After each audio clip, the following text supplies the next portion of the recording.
Hello, everyone, and welcome back to our session.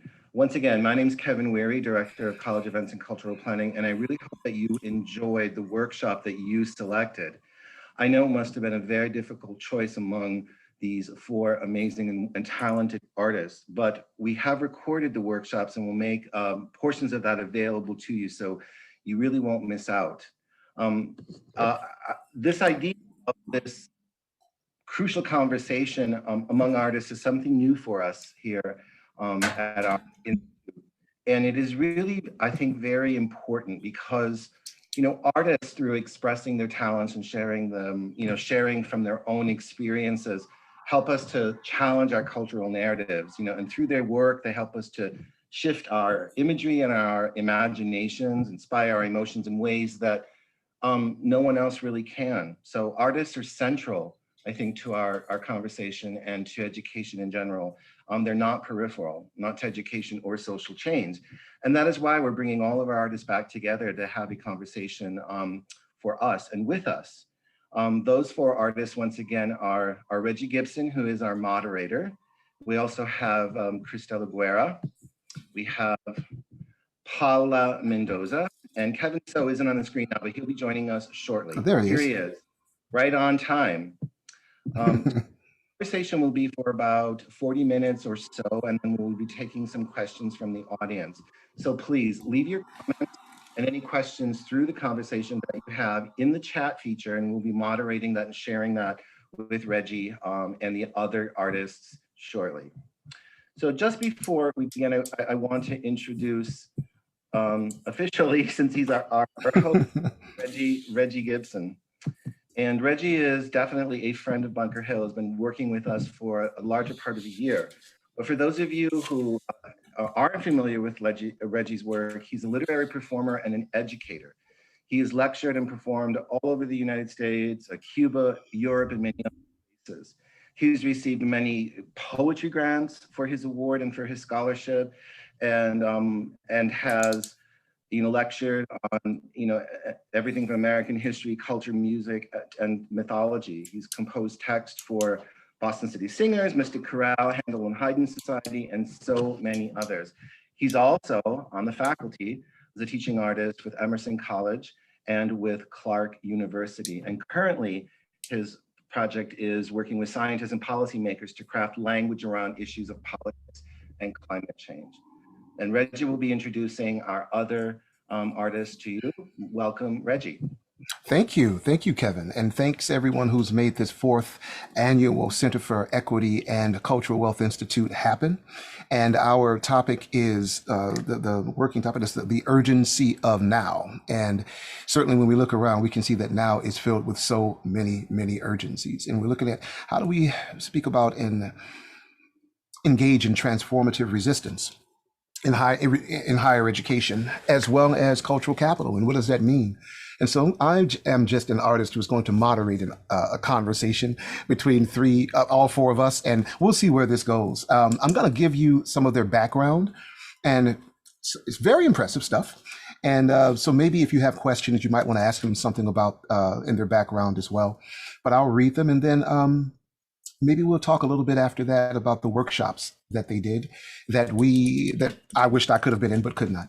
First, I'm going to introduce Paula Mendoza. She's the artistic director for the Women's March, and is a critically acclaimed director and author. She's a film director, again, activist, author, artist, working on the leading edge of human rights.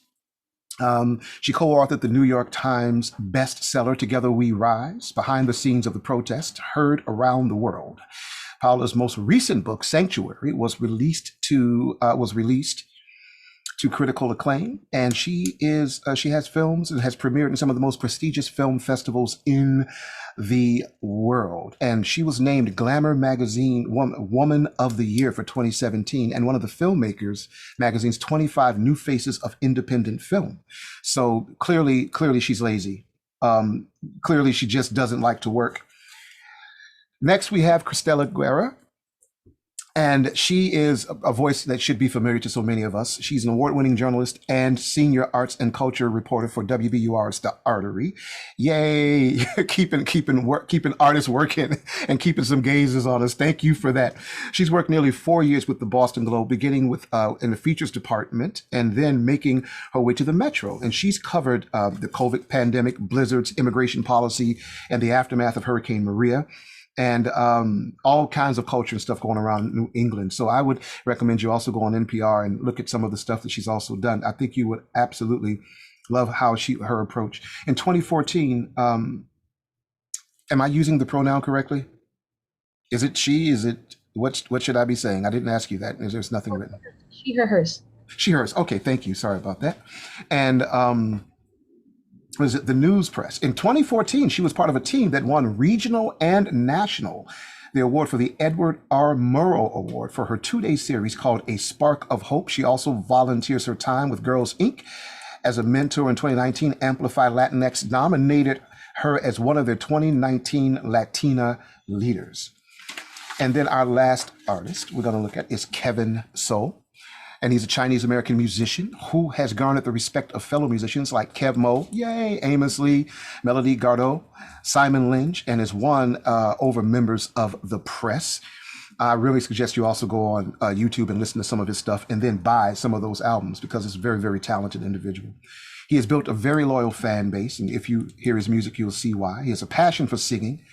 And at the start of his music career in the 1990s, he's been all over, appearances on Fox TV, Big Break, hosted by Natalie Cole, and he's released several albums, and he had a critically acclaimed one called Individual. I've heard some of those selections, check them out.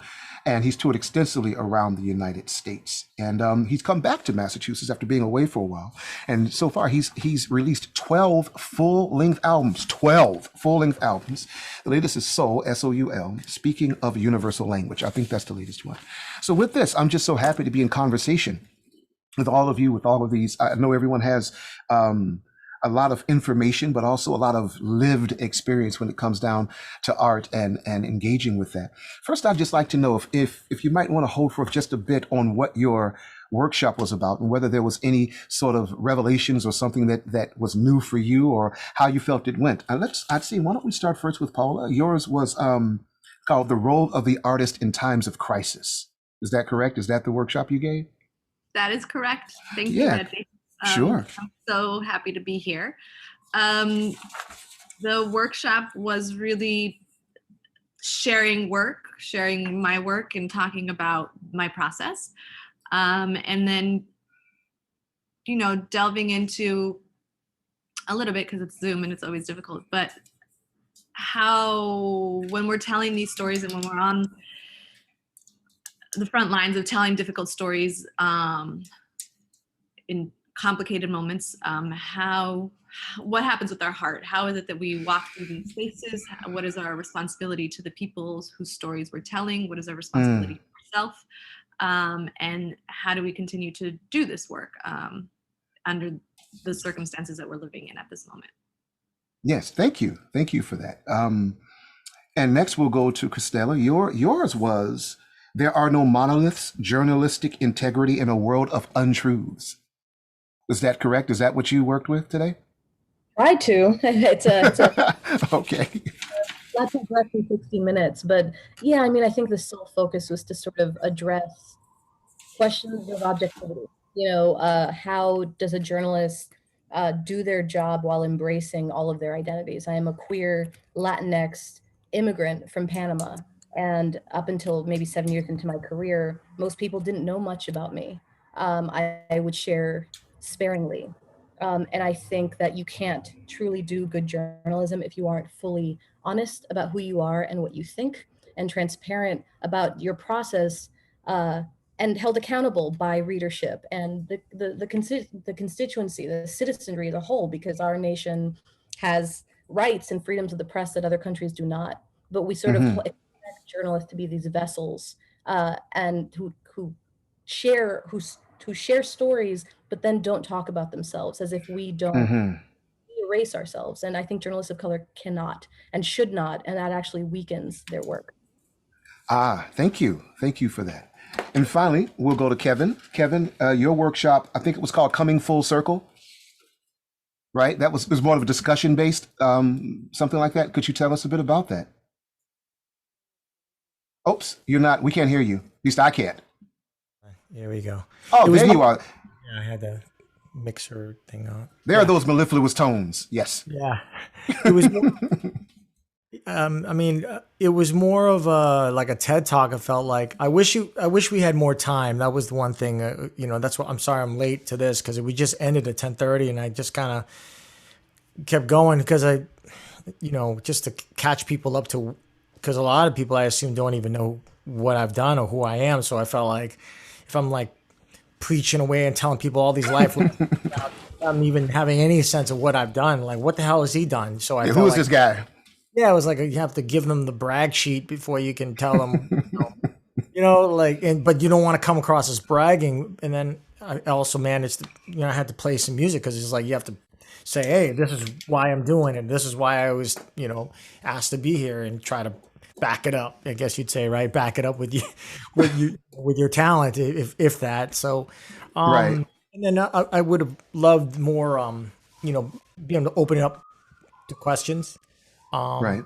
But other than that, people were giving feedback and applauding or whatever you want. They were giving, they were able to, but I wish, there was a little more interaction. But no, it was Right. it's more about, learning about yourself too, and figuring out where your place is in the community or even in yourself. But I feel like, again, it's more understanding. It's a good way to understand where you're at personally. Right. Because, Right. where you're at, you're not going to really know where anything is. You're useless to anybody else. So I Right. felt, okay, this was a good way to me to kind of reassess, especially during the lockdown, and kind of catch up with, the things that you've accomplished, and then share that with people and hope that, somebody's going to get something out of it. I love that. That's what we all do, right? There's a sort of Aristotelian triangle, that rhetorical triangle of the ethos to pathos, the ethos, logos, and pathos, right? There's the establishment of who the individual is and why they're speaking to you. Then there's also what it is that they're going to say and how they're going to make a particular argument and presentation. And then the pathos of how we're going to affect people, right? What's going to be the exchange that we have with the other individuals who are going to be part of that sort of artistic or linguistic offering. So we find, I guess we always have to sort of do that, which is what we all do.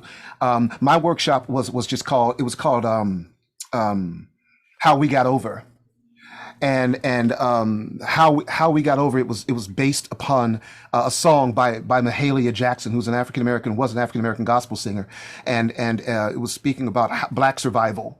How is it that what have African Americans done to help survive the onslaught, and how so much of that came through the arts. It came through the voice. It came through what that meant to have a sound that was somehow soothing to you, come out of the darkness, and what that does. And then also directly passing on information about how best to survive in a world that sees your skin as enemy. And something that African American men typically have with our sons called the talk, which is gather around, children, let me tell you how we're going to get through this hard time. And so it's interesting that we're all, I guess, we're using art to help us get through hard times and to help other people get through hard times as well. And so much of that is the case, and we're telling stories. And so I would want to start off with a question of asking you, what story are you telling, and what story are you telling when you do your art? And if you could you give it a title? When you do what you do, I know, Christella, you also do poetry, right? You're a member of my tribe, so if you want to drop a couple of bars, you know what I mean, and do that. I'm not sure what Paola. I'm not sure if you do any other art other than the film and the other art you clearly work so hard at. But if you got something, if you sing a little something, you can also do that response. And of course, Kevin, if you feel you want to give a title through a song, anytime you feel like you want to break out in a song, my brother, please go right ahead and do so. All right. But if any of you had to give what you do, if you had to say, what story are you telling? And I know a couple of you tell many stories, and you're telling other people's stories. If you could put that together and give it a title, what would that be? Like, I'll go first. I think mine is, I love Pablo Neruda, who was a poet from Chile. And I would say, I came to sing in hopes that you'll sing with me. And that's what I think I'm trying to do. And even if I'm not opening my mouth and giving Saul in particular, but I've always loved that line. I came to sing, and it's after he goes through this whole thing where he excoriates like America. And then he says, but I came not to change anything. I came here in hopes that I came to sing in hope that you will sing with me. Right. So that's a title that I would hope would be mine. If anybody has something, maybe even off the top of your head that you think. I will. Thank you, Reggie. That was helpful. Gave me time to think.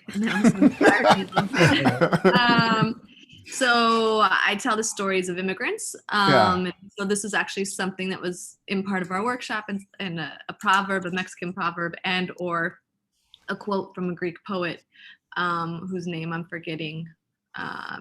But it's unclear where it comes from. So and I'm sure lots of folks have heard it, but it would be, they tried to bury us, but they didn't know we were seeds. That's great. They tried to bury us, but they didn't know we were seeds. Beautiful. Thank you. Thank you for that. Kevin or Christella, any of you want to go? Either of you want to go? You go first, or you're still thinking about it? I literally have a notebook in front of me, and I was just sort of writing. I mean, what comes to my mind is softness is strength, empathy is giving dignity. Oh, could you repeat that again? I didn't hear that first part. What is strength? Softness is strength, and empathy is giving dignity. Softness is strength, and empathy is giving dignity. Please. So the idea that as a journalist, I started the workshop noting that I was told often that I needed to have thick skin to do this work. But their definition of skin was not showing any emotion when you were sitting next to a mother who just lost a child, or not crying with someone on the worst day of their life. And I would say that extractive journalism is essentially another way to colonize. And I'm not there to extract.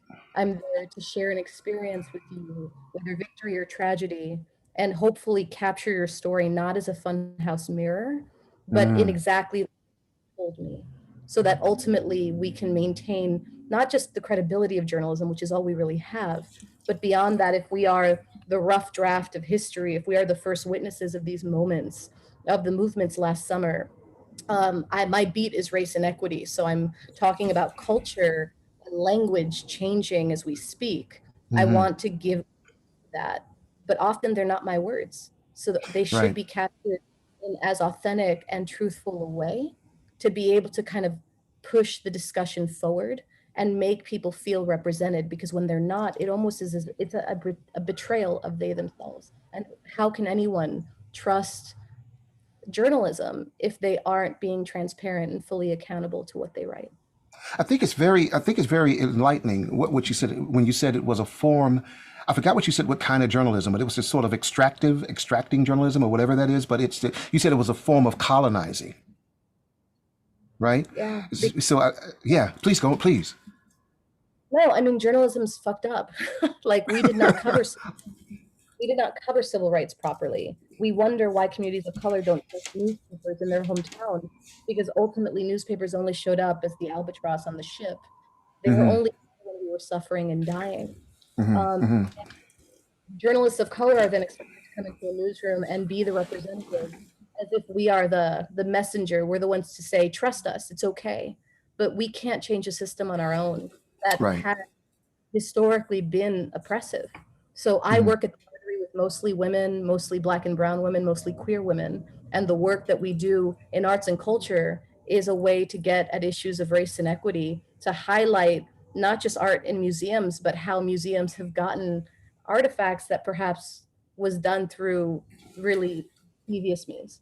You know, to call museums as arms of empires, you know, to address how this idea of gatekeeping, journalism as an ivory tower, needs to be toppled. And as far as I'm concerned, it needs to stay toppled. We are no longer that. That doesn't mean there aren't ethical expectations of journalism, and that doesn't mean that we're necessarily activists. But what I am saying is that I'm showing up fully as who I am, and there's an understanding that I can still do my job and represent myself. Right. was a tweet that someone put out that was really tender, and I'm hoping to share it. It's a Sure. colleague journalist in the Southwest, and he said, oh, of course, I'm getting a phone call right now. He said,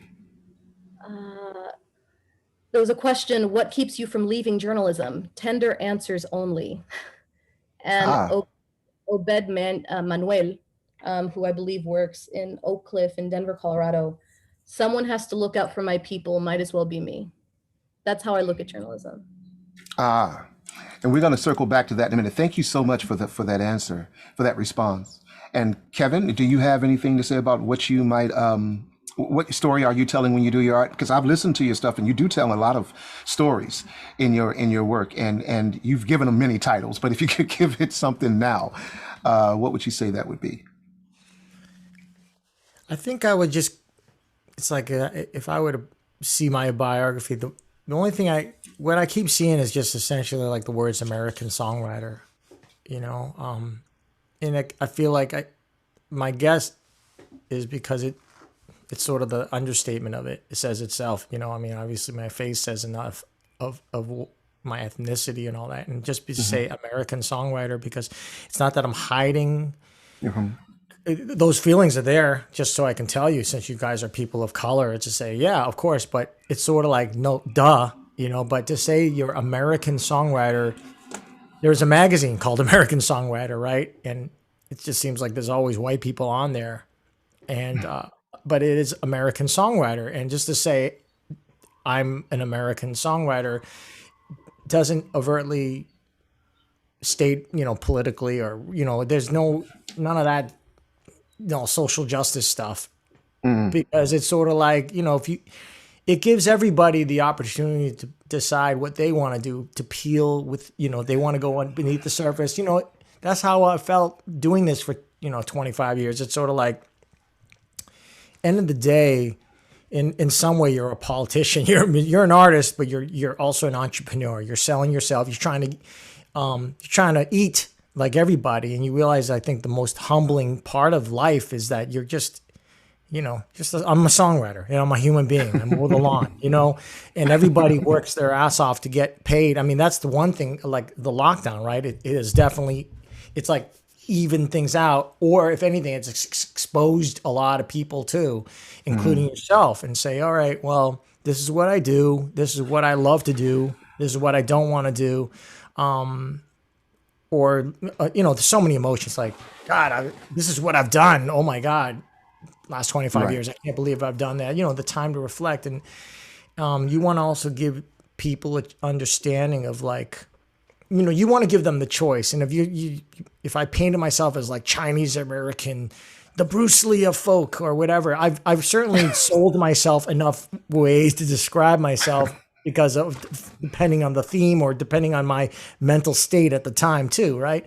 It changes every day, but as I get older, it's more about minimalness now. It's like less is more. So I guess you could say songwriter too. Like why say American, right? I'm human songwriter, but I'm proud of that. Being an American songwriter says a lot, because American states so many styles of music. Right? Let's face it. It's not like I'm a European international. No, your American songwriter says that the music of jazz has been influenced, hip hop, folk, you know, and Chinese, right? So like everything into one, and also reinstates, for myself at least, what is American? American is, I grew up as the melting pot, right? America. People come here because it's so mixed. Let's not, you know what I mean? And then when Trump came in, or whatever you want to call it, you know, the narrative is what I'm leery of. And so not trying to get caught up in it too, whether it's right or you're left. I think just American is just like, it's almost like a broad stroke, and it gives everybody a chance to decide what, you know, where they want to, which end of the pool they want to dive in. Right. Well, so a question to everyone then: what role, if any, do you think that an artist of color has to recognize and try to integrate what might be cultural wealth of their communities that they come from into their work? You know, what do you think that there is a role, a responsibility that we have to do that? Yeah, Yeah. Okay. So we I can think start. We so. can start with you, Kevin, and I want to hear from Paola, and then we can go to Christella. So you if you guys have know- something to say about it. I mean, I personally like. I ended my workshop with a song in Mandarin, which I don't speak, but I've been working on a Chinese album over the last year, because I mean, end of the day, I've learned too that you can't expect people to meet you halfway too. Sometimes you got to go all the way, and like language. I guess that's what I'm trying to say. Like Got you. it's like I've been to Europe so many times, and when you go to France, and I'm developing an audience in France, it's like I'm studying French. You can't because duh. Right. It's like you're in America. It's like you're in America. You got to learn English. You got to speak Well, English. language is a series of sounds, right? And you being a musician, I would imagine you might be able to tune right into the melody of many languages and be able to maybe figure it out in ways that others of us who may not have that superpower can't. The superpower has to be developed, right? Like I didn't like when I was playing to Asian American audiences when I started play colleges. These kids were into hip hop. They were into Tribe Called Quest, and I was playing these folk songs, and I was like, "Holy shit, I'm not getting over well. I better develop." The funny thing was, I was listening to Tupac, I was listening to him, but I didn't have the songs that were reflecting that, and so I started writing those songs. And guess what? I was getting over to those Asian American crowds. I was killing those crowds because, music is a language, right? So I was. The more languages you speak, we all wish we could speak 10 different languages. Think about how much access you would have, if you could speak so many languages. And so I think that's what I want to say is language. And so, we're talking about also language, Chinese, musical. Yeah, but there's also artistic language. There's other types of ways of communication, right? Multiple levels of that. There's a language of prose, the language of poetry, and poetry has several languages. I always think about the language of haiku, the language of the epic. What ways are we communicating in that sense? And I want to bring that question again to Paula about what role, if any, do you think as an artist of color that you have to recognize and integrate whatever cultural wealth that you brought from your community into your work? You work in a visual medium, right? Primarily. So do you think that there is any responsibility or role as an artist of color? Yes, personally, my personal responsibility goes back to, I'm an immigrant. I'm born in Colombia, raised in LA, came to this country when I was very young. I grew up with a single mother who struggled tremendously and made miracles happen every day. And we were talking about this in my workshop earlier. When I told her that I wanted to be an artist, she was so mad at me because she was like, I didn't come to this country for you to be a starving artist. Like, I didn't sacrifice all that I sacrificed for you to starve yourself. I'm not starving. But nonetheless, that responsibility of being a child of an immigrant weighs very, very heavily on me specifically. And then also, when I started to, I make movies, but I write books. I'm a writer. I do visual art as well. I do photography. So a little bit of all of it. And for me, the responsibility became very clear early on when I didn't see the stories of my mother and the stories of the women like my mother being represented as I knew them to be, as I experienced them, as these women who were flawed and complicated and beautiful and strong and weak and poor and educated and not and fucked up and made miracles happen. And we were relegated to being the maids or being prostitutes or being the gangsters.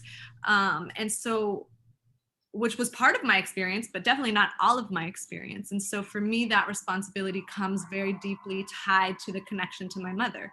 I tell the stories of immigrants. I tell the stories of women. I tell the stories of mothers. I tell the stories of single mothers. I tell the stories of working, poor, single moms, because it all goes back to my mom. And if we want to get real deep and real personal, it goes back to that conversation, that idea that my mom said to me, I didn't come here for you to starve. So it's the responsibility of what it means to be the child of an immigrant and make sure that my life here in the United States, whether good or bad, whatever, what it gives value to my mother's sacrifice, right? I'm so glad to hear you say that about the value of the sacrifice. Did your mother? I'm imagining that your mother was up against hunger. Yes. In the country that she immigrated from, right? And so that instilled in her this: my daughter will not starve. You will have a better life. This is not your fate. I will not let you go gently into that good night. You will get up off your butt and make something happen. right? Mhm. And do you find that to be a sort of fire in your belly as well? Yeah, of course. I think that Do you have children? I do have a child. I have one child, and he knows our immigrant story. He lives a very different life than I do. Uh-huh. I was homeless for a while. I grew up in the projects. I saw a lot of shit go down when I was a kid, and my son hasn't experienced any of that, but yet is very much aware of that experience for me and very much aware of that experience for the world. And also, I parent as a child of an immigrant, and I think that that's like a very specific way in which to parent as well. And I think, especially living in this country under the Trump administration as an immigrant and having immigrants being attacked and being the political From these shithole countries. exactly from shithole countries and constantly mentally, physically abused by the administration on policy, on psychological, on storytelling, on narrative, all of it. There is another responsibility now in this moment, I think personally, to also, to tell the stories that allow us to not just struggle but to thrive. And how is it that we live, and how is it that we celebrate? It's very connected obviously to this idea of Black joy as well. And I think that is where I'm hoping the next part of this responsibility that we're talking about as an artist allows me to move into and explore. Wow, thank you.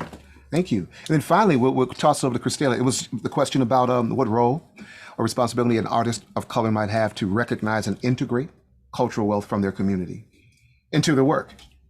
I know you do that. I just would like to, hear more. Art is inherently political, as far as I'm concerned. You True can't that. separate the production of art from that sort of sense that it moves and changes culture and dynamics. If we're talking about language, the argument happening right now over critical race theory is an argument over whose history we preserve and whose history we don't. If we're talking about language in parts of California, they denied Mexicans the experience of speaking their own language, and they were treated as if they weren't American citizens if they spoke Spanish. So this country has suppressed culture in the name of a certain narrative of American identity that is primarily white identity. And as immigration and migration happened, each sort of group went through its own singular gauntlet where they were sort of treated in certain ways, detention camps, if we're talking Puerto Rico is still a colony and treated as if they're second-class citizens when they are citizens. So I guess what I'm coming back to is I cover arts and culture. Yes, I'm a journalist that covers race and equity within arts and culture. So I look at someone's art through a certain specific type of lens, and the lens cannot be the white gaze. I'm very tired of the white gaze journalistically. For the first 7 years of my life, I was sort of told be objective, and being objective meant denying the fact that I was queer. So not only was I closeted, but if I was ever covering immigration, there was a sort of understanding that I had to do it as if I was white, that I had to do it without knowing that my came from a country that was colonized by the United States, which is Panama. That I wasn't there for the invasion of my own country when Maria was taken out, even though it was the U.S. that took Maria there to begin with.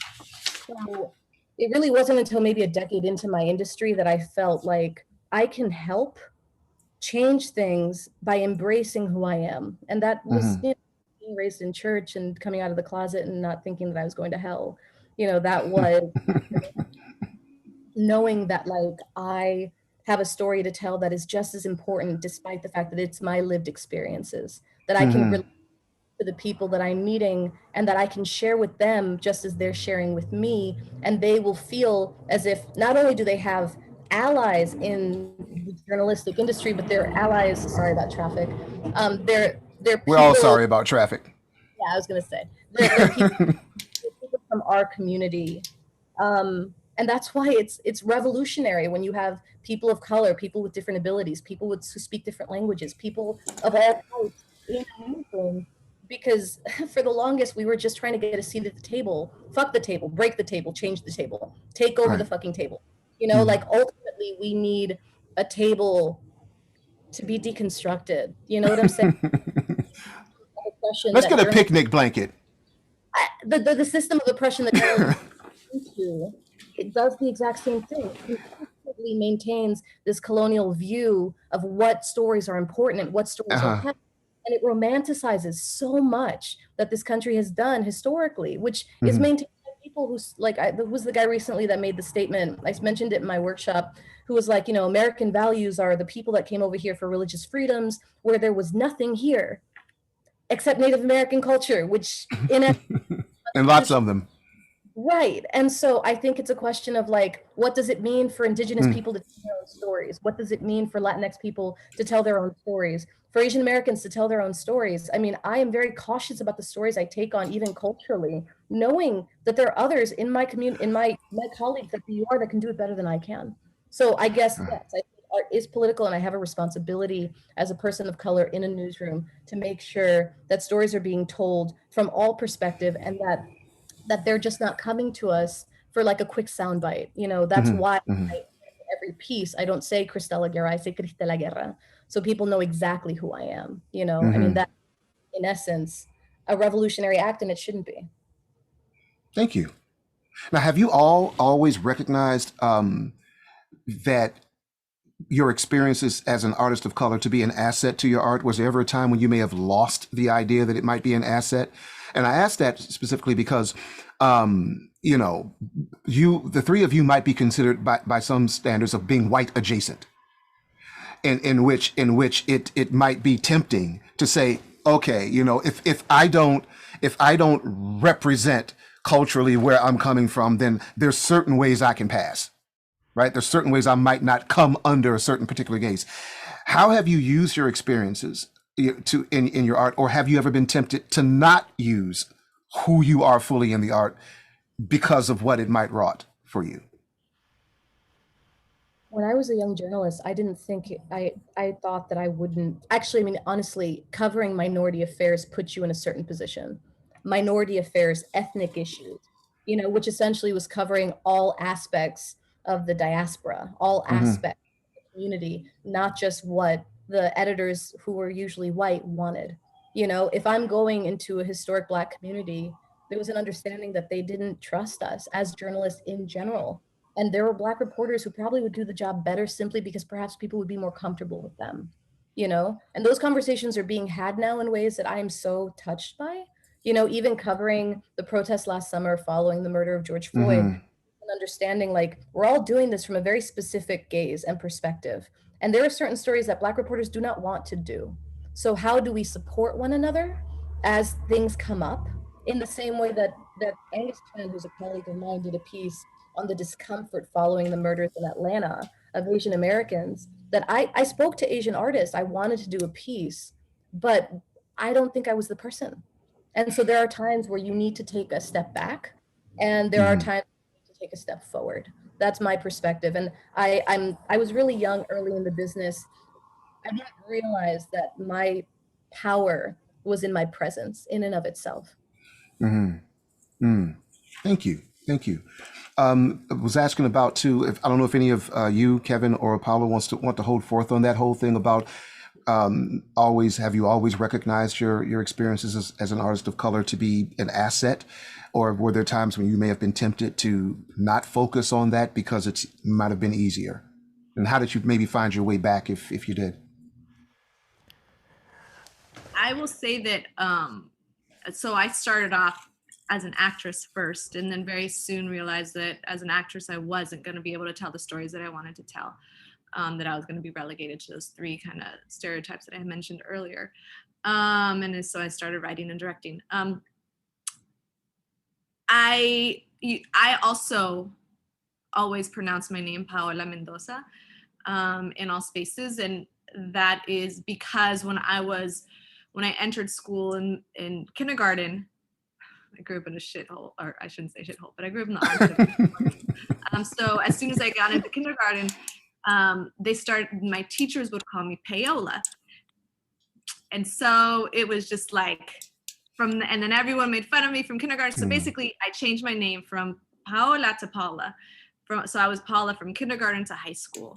And I went to Columbia during some time and I came back. Anyways, point being is, so the moment of claiming my name as my name is very personal and also a political act. It is, you will not whitewash me, because yes, I can pass for white very clearly until basically I open my mouth, but you will not do it. I will not forget who I am. And this is my form of reminding and demanding. And I'm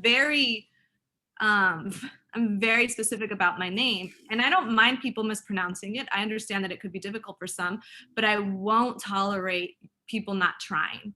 And I've had numerous conversations with folks where I'm just like, nope, say it this way. It's like hola, and then you just have the hola, like that's what it is.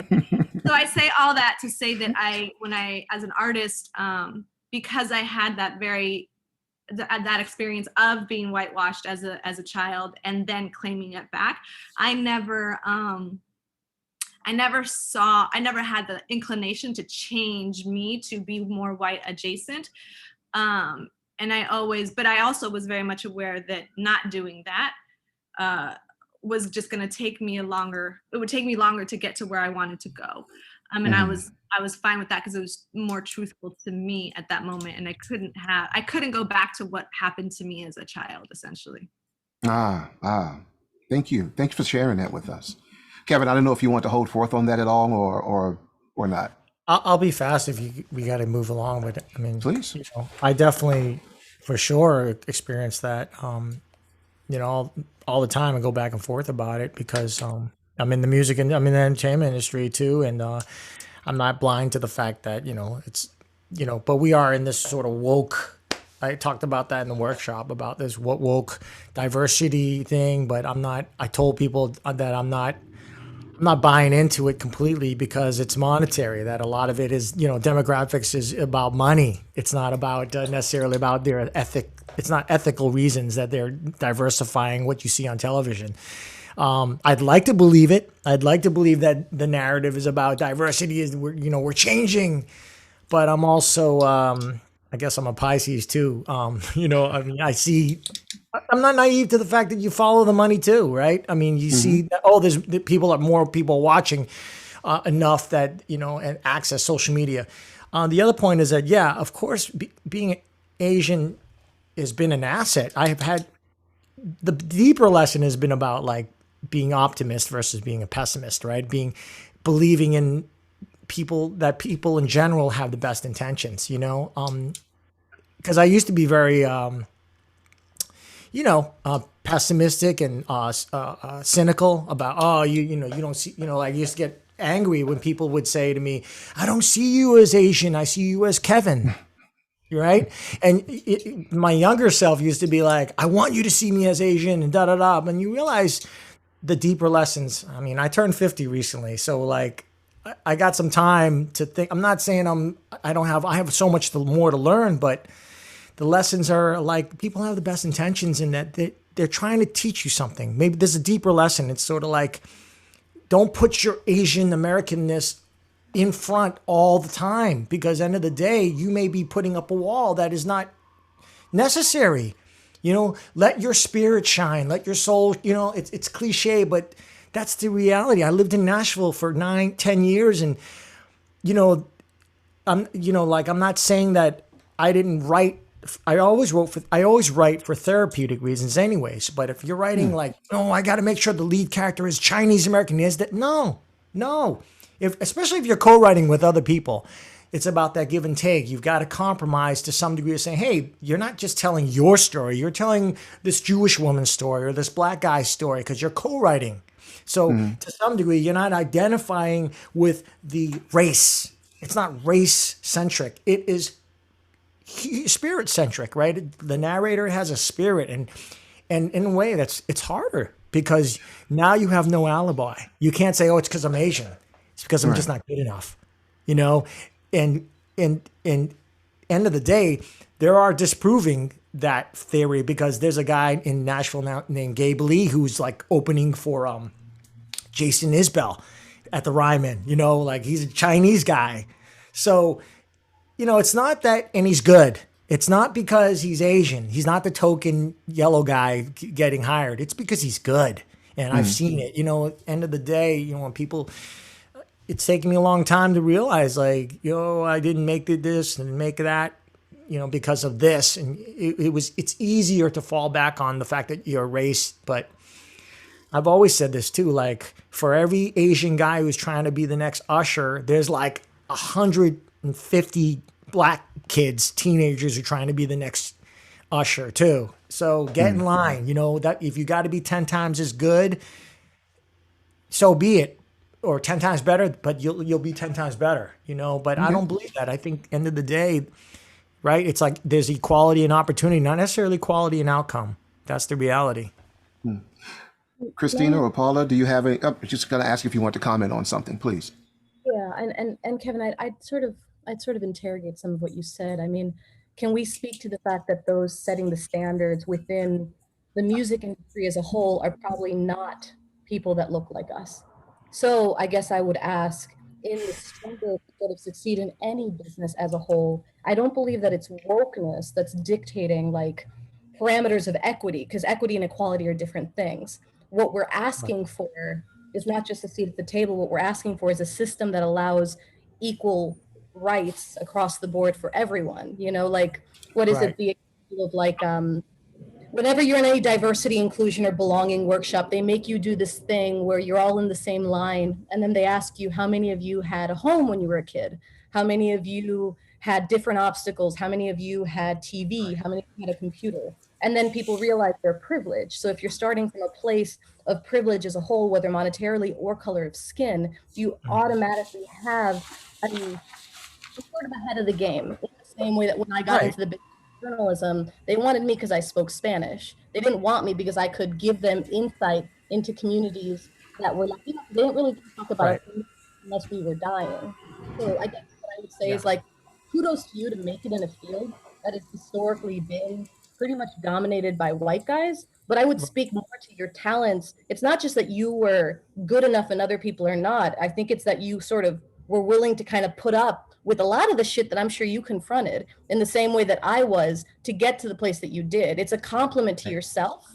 But beyond that, like, it's not just being too Asian, because I can't be too Latinx, because you know, when Right. I went through that I'm not, you know, and I'm not going to make people feel comfortable about their whiteness. If anything, I'm in the business of making people uncomfortable purposely, because at this point, I'm kind of tired of being asked to put myself in the back of the room. I think it's kind of time for all of us to sort of come forward and say, Americanism, American ideals are not white ideals. They're made by those of us who came to this nation and established it. And that is everybody in this panel. But let's keep it. I mean, I totally hear what you're saying. Here's my initial reaction though, and then it's like the fact of the matter is that, say in Nashville, right? You can look at the race, and majority, of course, is white. But the majority, first of all, the majority of the country is white. The majority, and even bigger majority of the people who are auditioning for those jobs, who are, you know, come from, you know, suburban Tennessee or Alabama, they're white people trying to be country singers, you know. So it's sort of like you're in the country music industry, you're in the music industry. And let's also keep it specific too, like in the entertainment or theater that I've been involved, or Hollywood, Jewish, and they're considered white, you know. So you also have that too, and that's a whole other can of worms I don't want to open. It's like, okay, then, you know, anti-Semitism, and then because I had a very good friend who's Jewish, who is, you know, he's white, but you know, like, I remember having this argument with she got really pissed off. I triggered her, but she's like, I said, you're going to be fine during the Trump thing. I was like, you're going to be fine because you're Jewish. You're in the music industry. She got pissed off. She's like, I can't believe you said that.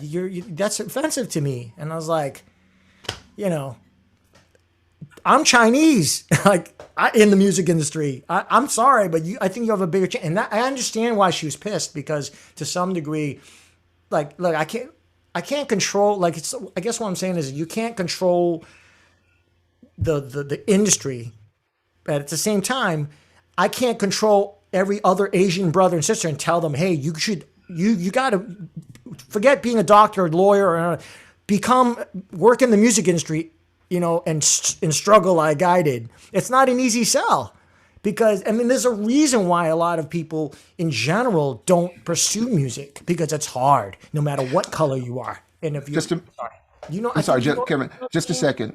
Just a second. I think Paula wanted to jump in and say something. Is that right, Paula? Well, we just have a couple of minutes, so I will just say I want, because I think your statement was, we can't change the music industry, and I think that what we're actually saying is that yes, we can and we will, not just the music industry, but the systems by which allow us to believe that this is how it is set up and will always be. It is how it's set up, and it is how it has been during this moment in time in this country 250 years ago, but it's yeah, not how it will always be. And I I think that, don't, of that's course. how I approach the work that I do as an individual artist. That's how I try to approach changing the systems, and I don't accept that we can't change the systems that we're in, that are Right. unjust, unequal, sexist, anti-Semitic, homophobic, all of the isms, because then we would not be evolving. And I think as artists, Mm-hmm. at least myself as an artist, I'm Mm-hmm. always evolving, trying to get Hmm. closer to that moving truth that we're reaching towards. Yeah, behind the Reggie, scenes. could I I say think that's right. something? Could I say a word, Reggie? Um, I can't see who that is. Is that Arena? Rena, No. This is yeah. Rena. Yes. Okay. What? I'm going to tell you no. I don't think so, sister. Please. All right. I wanted to say that we're making identity too small. You were making it sound as if it's much smaller than it is. Wherever we live and wherever we came from, we have layers and layers and layers of what constitutes identity. It's not always the place that we were born in, or the language that we speak at home, or the career that we choose and how we spend our lives, or any of that. It's dozens and dozens of ingredients. Your sexuality, your gender identity, your what you enjoy and what you don't, your love of this versus your love of that. There are so many ways in which we change the country and the country changes us. When we get here, we add something that wasn't here before we get here. We have changed this country for generations and generations now, but the change is mutual. It gives back. I am not the same person who was born in Santo Domingo. I am that person plus layers and layers and layers that I have earned and love having and I'm proud of, from Greeks, from Romanians, from Jews, from Asian people, because I have friends in every single category. And those friends have changed me. They've made me different. I want to say another thing about the word American, which always raises the hackles on me, because this is the only country in the world that doesn't have a name for its citizens. They have a name in Spanish. It's called estadounidense. In Spanish, if you are born in the United States, you are estadounidense. But if you don't know Spanish, you call yourself American. But American is the entire continent. People have asked me, "Oh, are you American?" I said, "Yes. I was born in the oldest city of the oldest European city of the continent." And I think that we have to claim, and claim proudly, every single drop of our identity. Not only this or that or the other, but all of it. I want to be proud of the Irish in me. So do me something. Okay, thank you, Rena. And I know, Christella, when you first talked about the expansiveness of your own identity and how it is that you bring that into your journalism as well when you're interacting with people, how you bring your total self to it, even though you're trying to be objective, you're bringing yourself to it as well to amplify their voices through you as well. Correct? Amen, amen, amen, Rena. I mean, just the abundance. Talk about cultural wealth. You know, the Yeah. abundance is what makes us all who we are. The Hmm. acknowledgement of where we're coming from, both flaws and assets. You know, our limitations as people to maybe understand the plight of others, but the willingness to show empathy as individuals when we're trying to tell stories. There are certain stories I should not tell because I do not understand it fully, and I am willing to step aside. There are opportunities that I'm given that sometimes I pass up simply because I know my privilege and I know that I need to make space.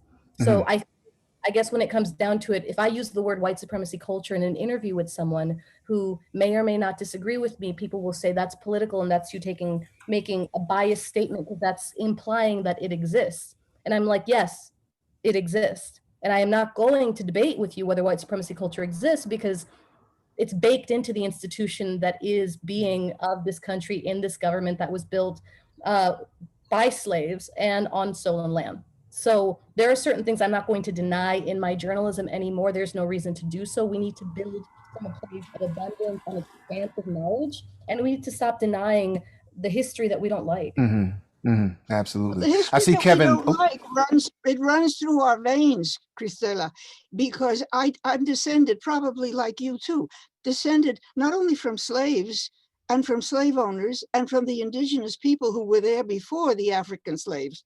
So we are so many layered.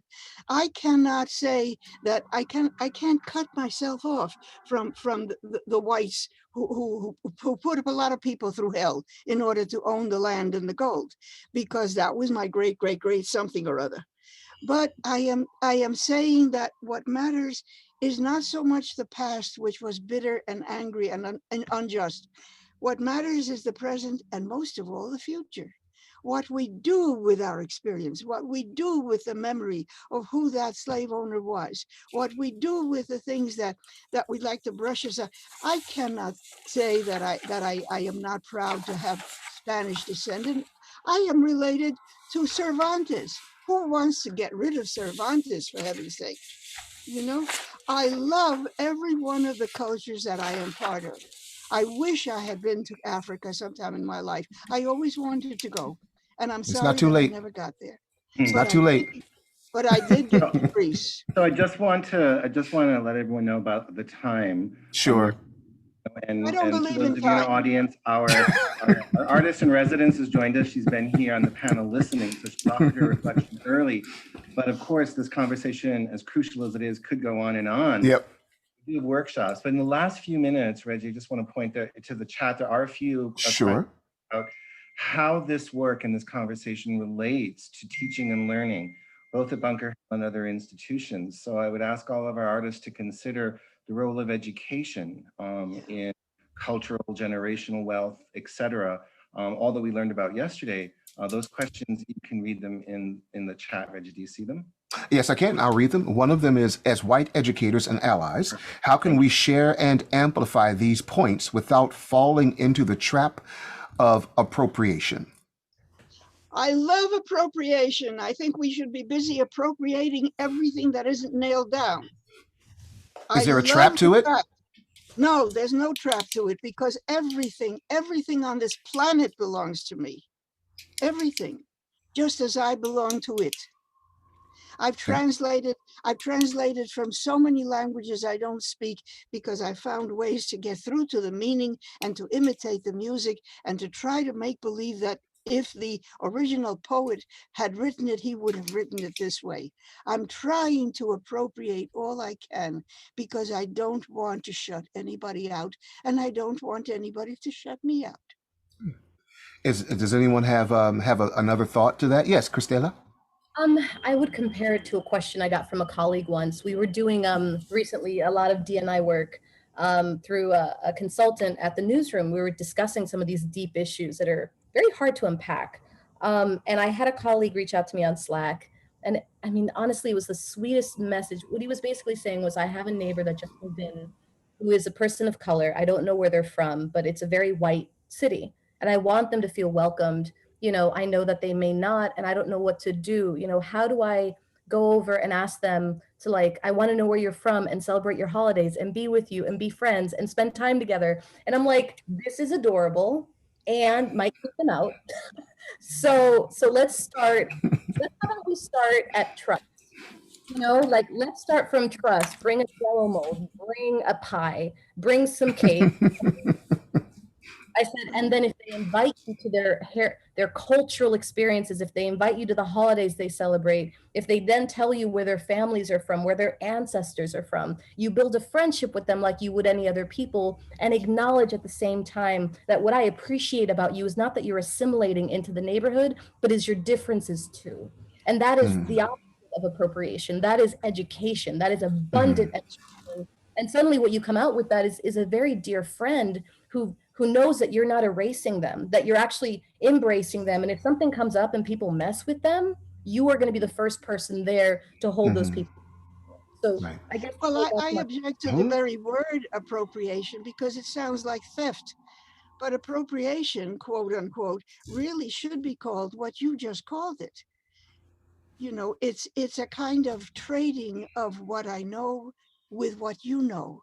Well, Because that Rena, I think she's right. water. I think we have to look at something though, and I know we have to go in a minute, but when, I think what this individual might have been speaking about with the trap of appropriation is because there has been a history in this country of reducing people to only what they're good for to you. And so and the whole and so someone would, I think that it would be a very human thing for someone to be wary of doing that to another human being, given the cultural patterns that we've seen in this country. So I look at that as a respectful thing to say, how can I give honor and respect, but not divorce you from it? Because as an African American, there's been a lot of African American that's divorced from African American culture. You can go back to the 1950s and 1960s and see album covers of African American. You can see African American music, but with white people on the cover and on the covers of the albums.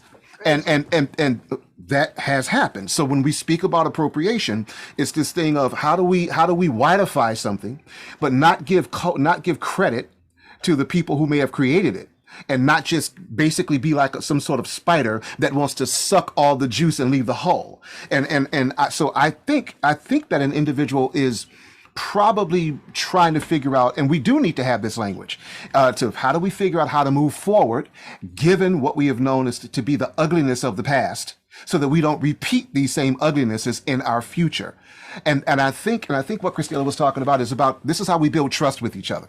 We have to build trust, respect, but we also have to acknowledge, right? And I think for many of us, wiping the slate clean is probably not the best way to do it, because we all know how it goes in families. If individuals say, if they hurt you, but they don't want to deal with how they've hurt you, the family can't grow. The family can't heal. And so if we say, yes, this is what we've done, but let's not talk about that, let's just move on forward, then the nation can't heal. And not only talk about it, but listen, right? And one of the things that I've had to also with my members of my family and others to help to understand African Americans, ADOS, is that we're not immigrants. No. Okay? And so we don't share that immigration story with you, most of us here. Okay? We were kidnapped. It is a different history. Okay. And so when you talk about loving being an American and what that means to be an American, to have come from this country, and my family worked its way up, the difference between African Americans, ADOS people, and others is that for the most part, those of you who willfully immigrated, your families came here because it was better than where you came from. Well, we were When you look, I'm talking about those who did. When you look at other cultures like this culture, it's arguable that what you came to was worse than what you left.